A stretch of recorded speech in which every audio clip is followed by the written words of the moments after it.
The day I lost my best friend. 8 years ago, I went to the pet store to get my very first dog. When I walked in, I fell in love with almost every dog that I saw. But one caught my eye in particular. And I said, yes, this is the one. When I held him for the first time, he licked me all over my face. I was smiling from ear to ear. Someone saw me and said, that was the biggest smile I have ever seen on somebody. And to be honest, that was the only time I had that big of a smile. I called him Blue.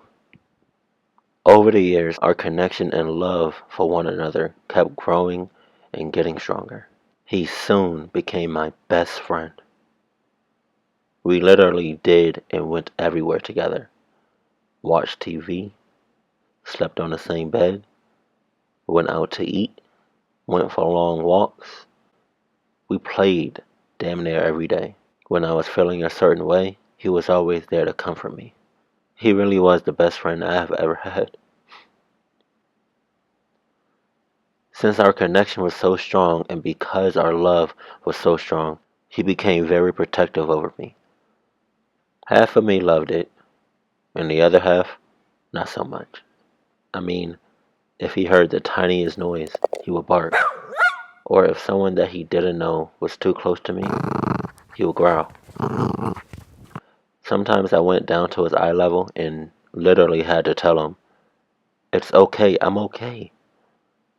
You don't have to worry about me.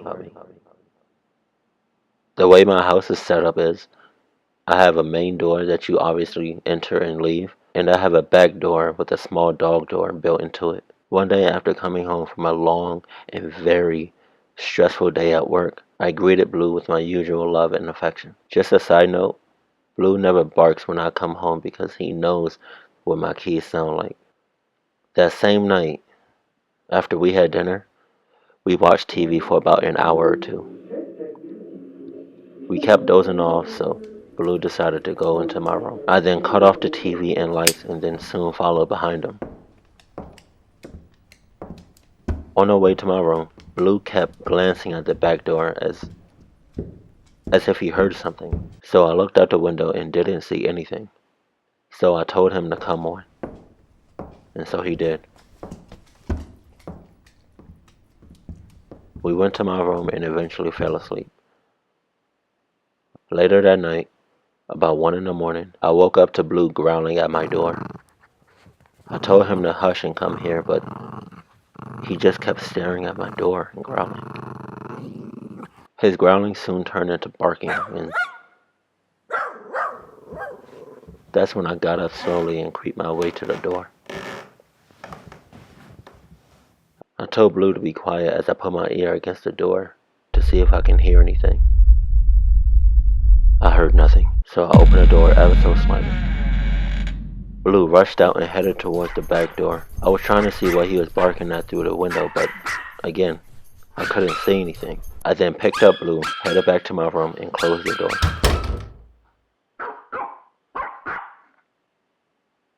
The following night, I was getting ready to go out with a couple of friends from work. To cut the story short, I ended up too drunk to even think straight, let alone drive. So one of my friends dropped me off and opened the door to my house. Blue greeted me, but I was way too drunk to give him my full attention. But I did end up FaceTiming one of my female friends. The call was short because I ended up passing out about 2 minutes after we started talking. For some reason, she stayed on FaceTime for like 5 minutes. And within those 5 minutes was the most unsettling, creepy, terrifying thing she has ever heard. She heard scratching on the back door window, and then Blue heading towards the noise.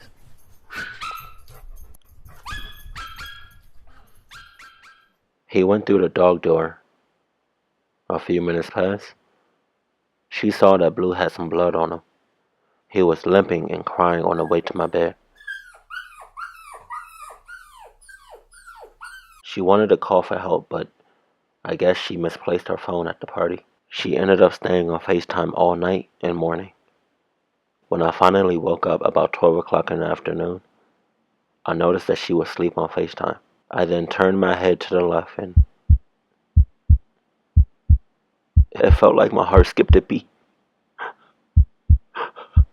My dog looked half dead with a cut on the side of him.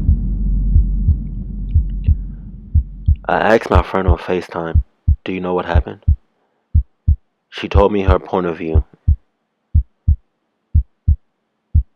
I was quiet for a while and started to tear up. Then I remembered my veterinarian friend taught me a few things on how to treat an injured dog. I very carefully picked up Blue and took him to the tub in the bathroom and treated him. A couple weeks passed and Blue was as good as new. We went back to our regular routine and I kept a close eye on him. But one night, while we were watching TV in my room, I was petting him and I noticed his fur coming off and him nibbling at his cut.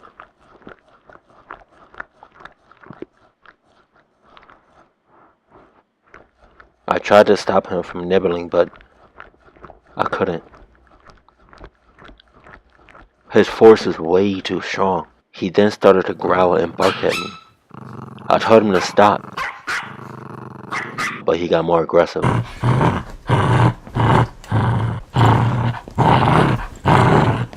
He then started to jump on me and bite me.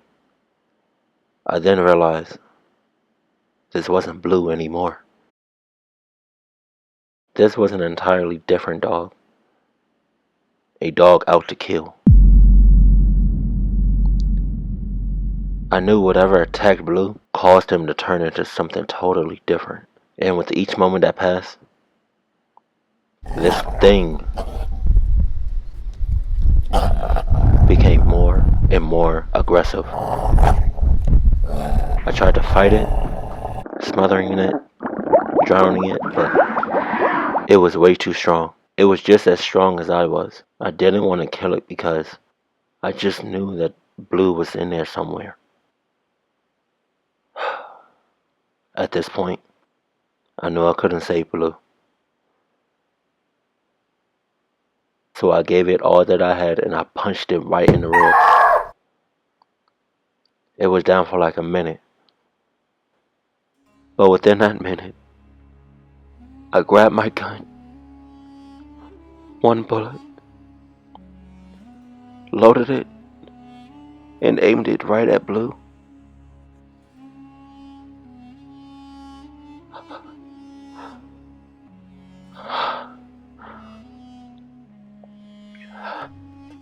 And said,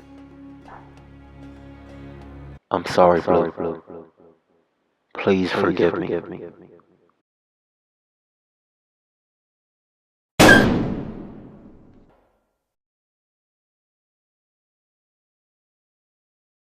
I dropped my gun, made my way over to Blue, put him in my lap, and then just sat there in silence.